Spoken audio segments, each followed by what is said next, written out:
Good morning everyone, it's Rory Pratt from Pratt's Pods and Micro Soldering Repairs.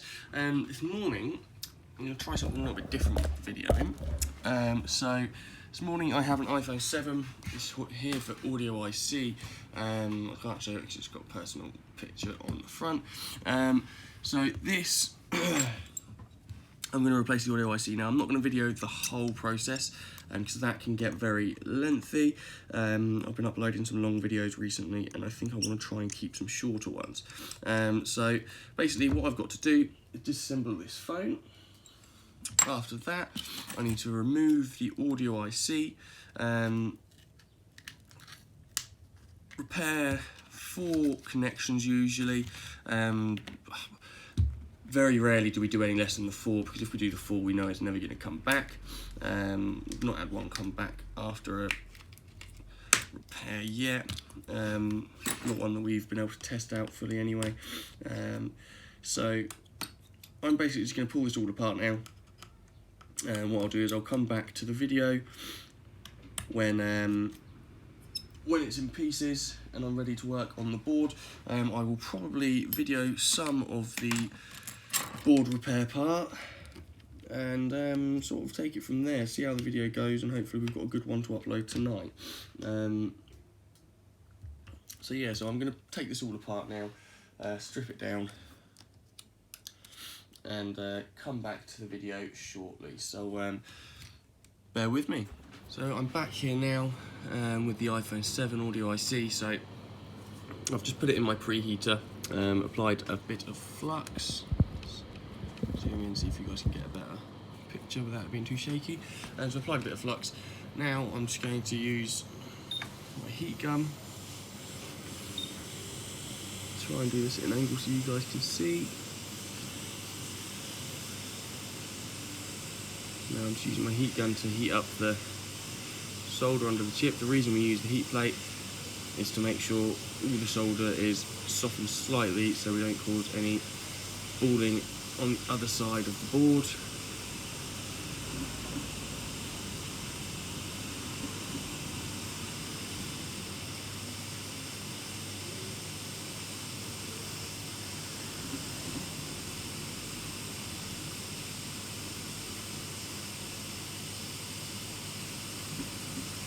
And the coin is there if you're wondering, to take any heat away from the NAND. The last thing we want to do, cause any disturbance to the NAND. There you go. That's the audio IC removed. Put that to one side for now. So now what I do is put a little bit more flux, and then we're going to neaten up the pads underneath. We're removing all the unleaded solder. While we do this, the damaged pads that are causing the issue will most likely lift. That's fine, that's perfectly normal. That's how you know what you're doing is going to work. So I'm just putting a bit of leaded solder on here to remove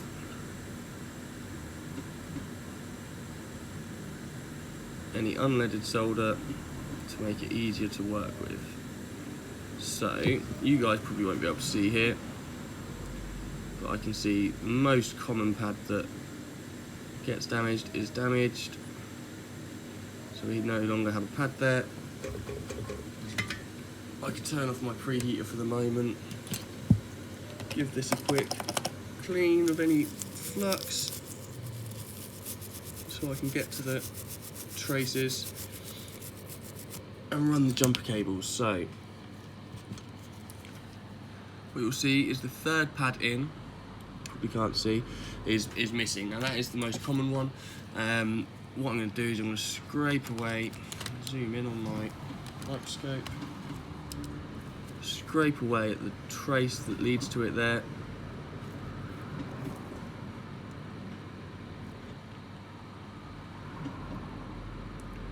With my scraper, and then we can apply some solder and run a cable there. So not only have we got that one, just check the other ones. The other ones seem fine.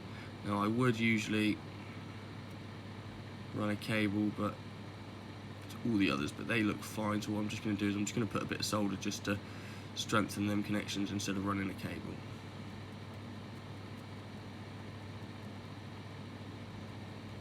From experience recently, you don't always have to run that cable. As long as you can put a bit of solder on there to strengthen it, you're usually alright. So, bit of flux again now.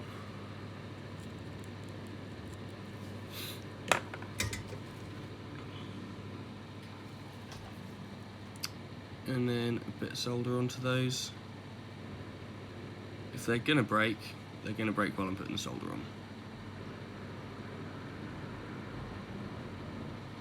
They look fine. So now I'm just focusing on this one trace here that's damaged. I'm going to try and do it so you guys can see what I'm doing, but my hand may get in the way from the angles I have to work at. So here I have a bit of cable which is about as thick, or maybe even thinner, than human hair. So get that in place, solder it on. So what I do is I make sure it's attached to the trace. I also try and make sure it is soldered to the resistor there too.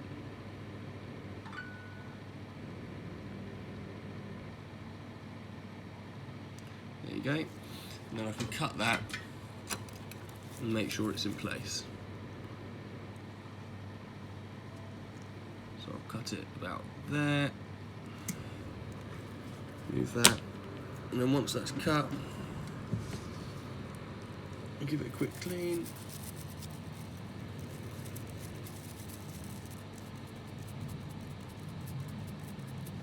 Okay. Let's dry it. Now, use the noise from the road again. Seem to have lost. Okay. What I do with this now is I just sort of coil up the cable so it looks like a pad. And then I'm just going to touch it up so there's a bit of solder on that copper cable there, whilst holding it in place so we can make a good connection.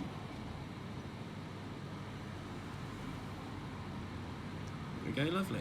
So now that cable's in place, what I'm going to do is apply some solder mask, which will hold that in place while I flow the new chip to it. So I need, or it could be called conformal coating as well. So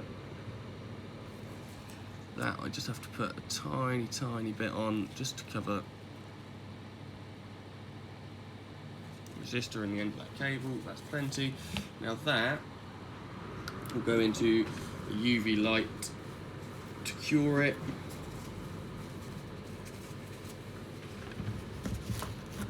So we take it out of the board holder, preheater.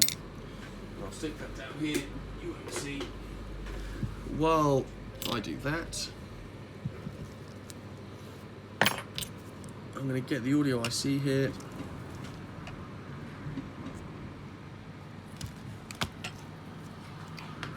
So you guys can see this. So this audio IC here, this is the chip. Basically what we have to do with this is just reball it. So, focus my microscope so I can see as well as you. They look pretty good, but that's all lead-free solder. So if I put a bit of flux on here, go over it with leaded solder again. So again, you guys will know the reason by now. It makes it that much easier to work with.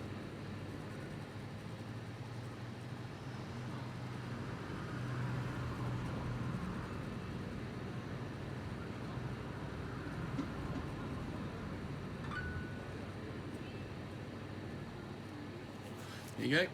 And I give that a quick clean.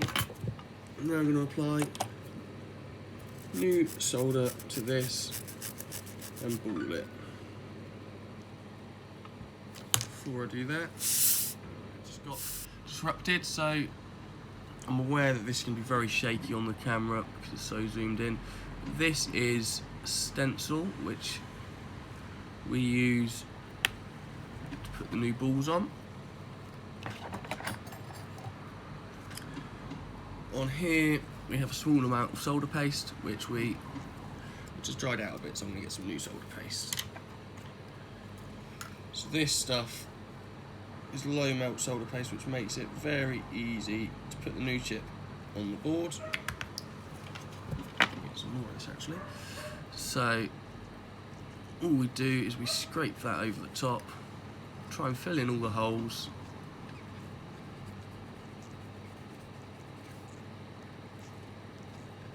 Just like that. So now there's wet solder paste in all of the holes here.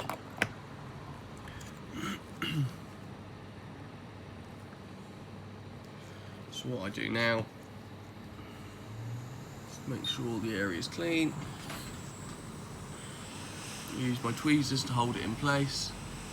Again, excuse the shakiness. I just come with a hot air gun.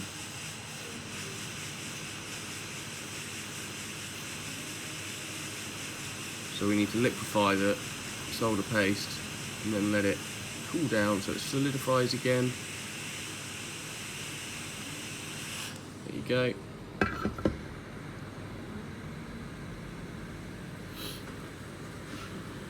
Turn this over. Get the chip out. That looks very good to me.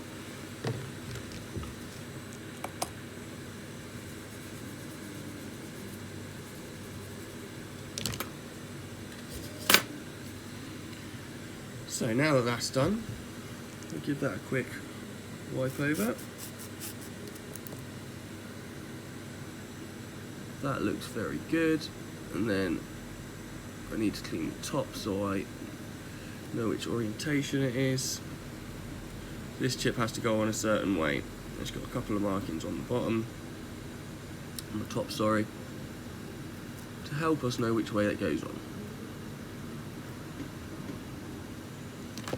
That.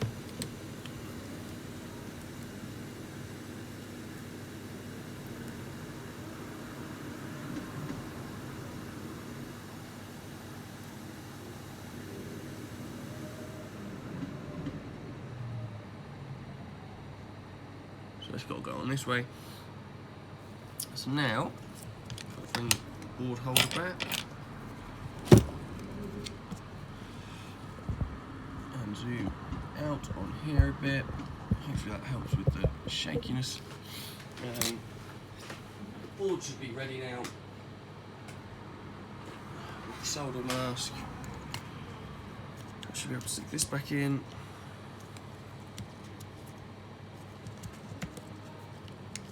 It's around the wrong way.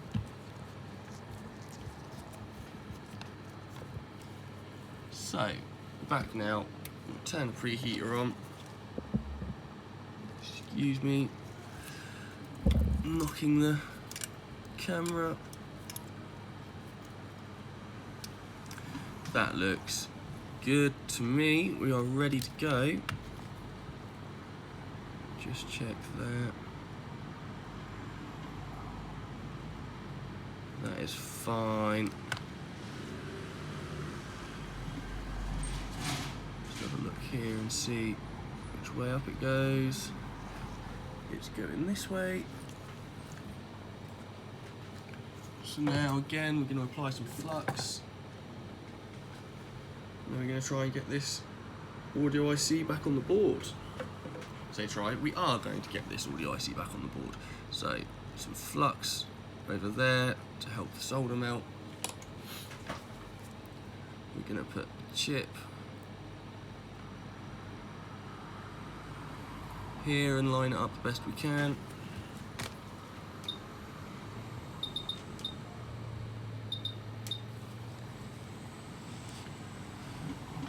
So that lines up about there.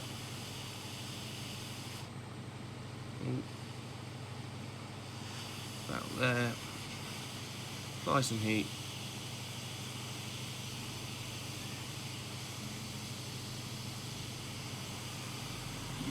And it almost falls into place.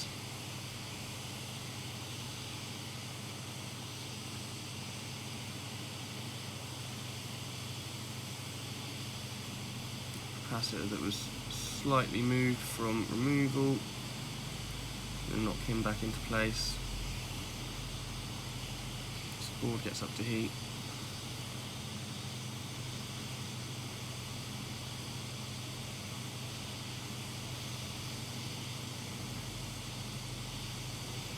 There we go. Got a little nudge to make sure it is in place, and hey presto. So that's the audio IC removal, repair and reball. Now I'm going to let this cool for a little while. Once it's cooled, I'll take it over to the other desk, reassemble the phone, and make sure it's all working. So I'll come back on video shortly once that has cooled down. Right, I'm back with this iPhone 7 that we've just done the audio IC on. It's cooled down now, so I'm just going to put it back into the housing. What I'm going to do, because I know it's gone well, I'm going to stick this back on first. Hopefully it's still got a little bit of stick on it.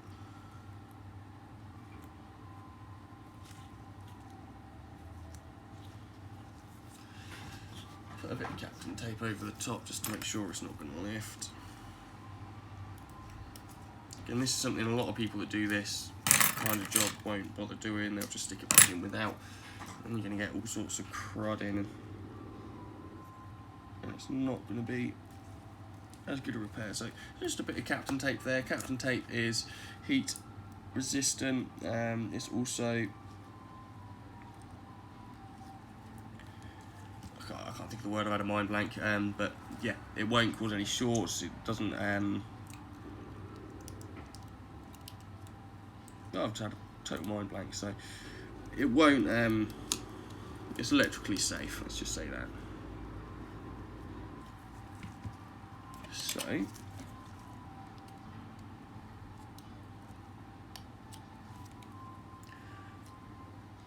let's just get bits plugged back in. So the main problem with this was no audio in phone calls.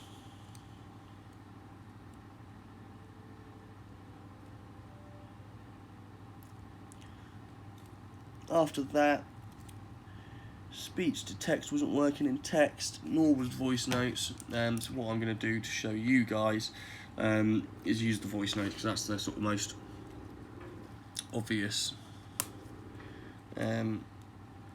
way of showing you that it's worked. I'm not sure if I showed you that earlier, that it wasn't working, but probably should have.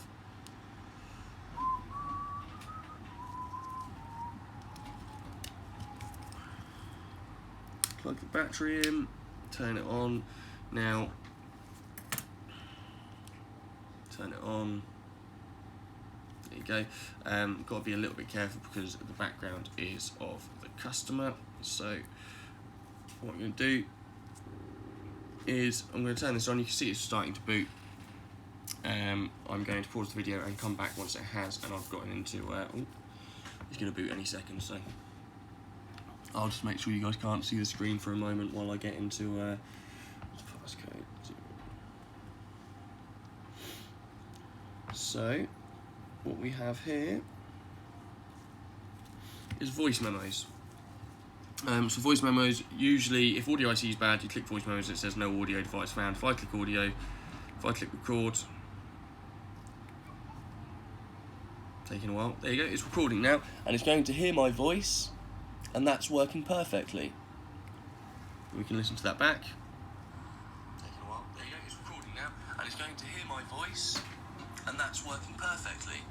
So I'll delete that because the customer's not going to want my voice on their phone. Another thing for me to check will be this. So voice to text was not working. So let's try that out now, and it is working fine. So happy days. That's one audio IC all fixed. That'll go back to the customer. Obviously they need a new screen on yet, but I'm going to get that board back in there, and happy days. We'll have another happy customer. So again, it's audio IC on an iPhone 7. I'm Rory Pratt from Pratt's Pods. We do board level repairs as well as all your general repairs. So if you don't do board level repairs and you want to offer it as a service to your customers, please feel free to get in touch. And we do offer business to business rates, so we can all make a bit of money out of it. Also, if you're experiencing this problem and you've been to another shop and they said it can't be fixed, please put them my way. I can always do it for them on their behalf, and they can get the credit for it. So yeah, if you have any queries or if you need any work done, please feel free to get in touch. My name's Rory Pratt. It's Pratt's Pods Limited and microsolderingrepairs.co.uk. Thank you.